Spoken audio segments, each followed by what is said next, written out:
Hey, Layne, you've got one more question here. Let's see. Question is, how do you clean your palette? What do you use and how do you scrape the dry paint off using blades, etc.? Well, daily I scrape my palette. I paint every day, and typically I will scrape off all the dried paint and all the drying paint, the unworkable paint, leaving in place the paint that's still good. So that's what I typically would do. I'll use a scraper like this one, and you got to be careful. These things are sharp, but this one's gotten worn. It's got some nicks in it, so I'm going to replace it.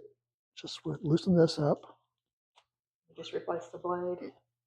And then this is scraper blade. This is for paint scraping. Typically, you'll see people that are painters. They've painted around windows, and they'll come back and scrape off the dried paint. Now, if I can get this off without cutting myself, it won't come off. Okay, fine. You do have to be careful because this stuff, when they're brand new, they're very sharp. Should have done that the first one. Okay, brand new blade. Slide it in there. You can see this scraper has been used a lot. There's different brands that you can buy. But basically, I'm going to, like on a daily scrape, I'll do this. Just scrape it off. And it cleanly separates dry paint, wet paint, something in between, it gets it nice and cleaned off. Now, because I'm at the end of a painting here, and I'm about to start a new painting, I'm going to go ahead and just remove everything. Once the paint's removed, then I'll take all my brushes and everything off the thing, and I'll clean the whole glass. So before I just use this, I'm going to use a palette knife to get the bulk of this big stuff off, and just that way I'm not making a big mess on my palette knife. I mean, on my scraper blade. And some of this stuff has gotten, some of it's quite usable still, but a lot of it's not. So I'm just going to go ahead and remove it. That way I have a fresh start on the next painting. And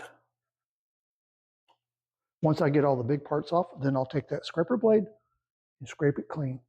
And you just have to use it as long as it will. You'll start seeing little nicks in the blade because it's a very thin blade. And basically, you can still use it. It just leaves gaps. Like you can see right here, where that was a gap that was left by the blade. But all you got to do is move the blade over a little bit and you get that. So it's not a big deal. It's just that it gets to a certain point where it's harder to scrape because the blade's dull, number one, or nicked.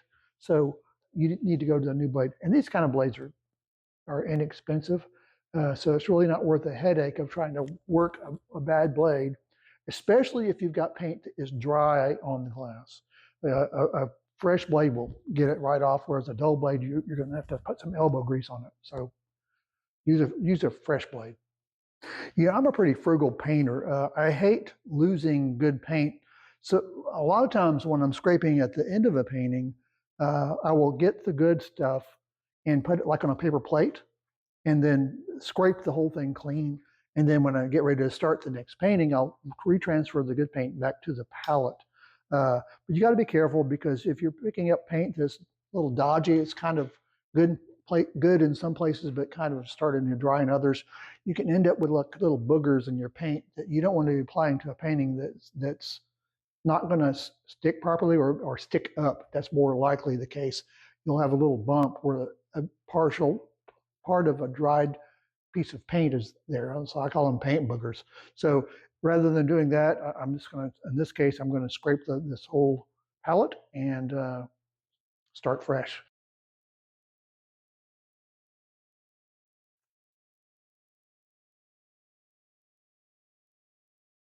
No, don't eat the paint. It's so pretty. Okay, so this is ready to scrape. And clean your palette knife good. These things will last a long, long time. All right, so this is now ready to scrape completely. You'll see, being that it's a really new blade, I'll go from one end to the other.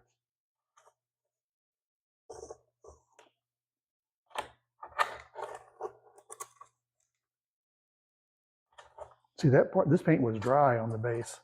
Sometimes I don't scrape it, I'll just put out fresh paint next to something that's dried. I'm lazy kind of like that.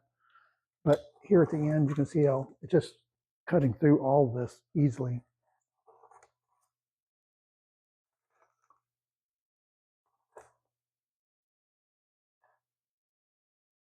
Back in the old days, gosh, I would leave paint on my palette for a long time. And instead of scraping it, I would just rotate the palette. See, it's on a Lazy Susan. And so at the end of, say, 2 or 3 paintings, there's paint that's dried all over the thing. And I was like, well, I could sell this palette. It looks like a really cool abstract painting. But no, I don't do that anymore.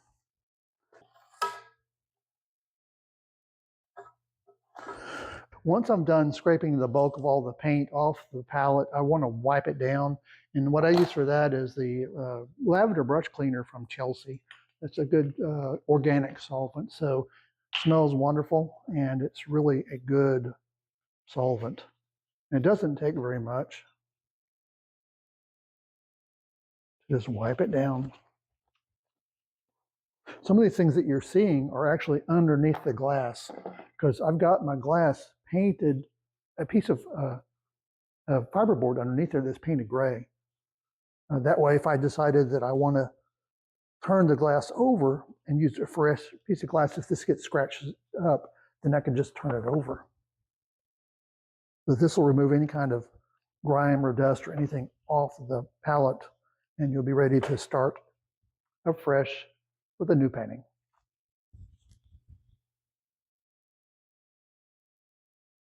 Thanks for joining me in my studio. If you enjoyed this video, you'll also probably enjoy watching the videos I've linked on the screen. Be sure to click subscribe so you don't miss any future videos. If you're ready for more in-depth lessons, consider enrolling on one of my online courses where I teach classical painting techniques for landscape painters. You can find all my classes at laynejohnson.com or click on the link in the description below.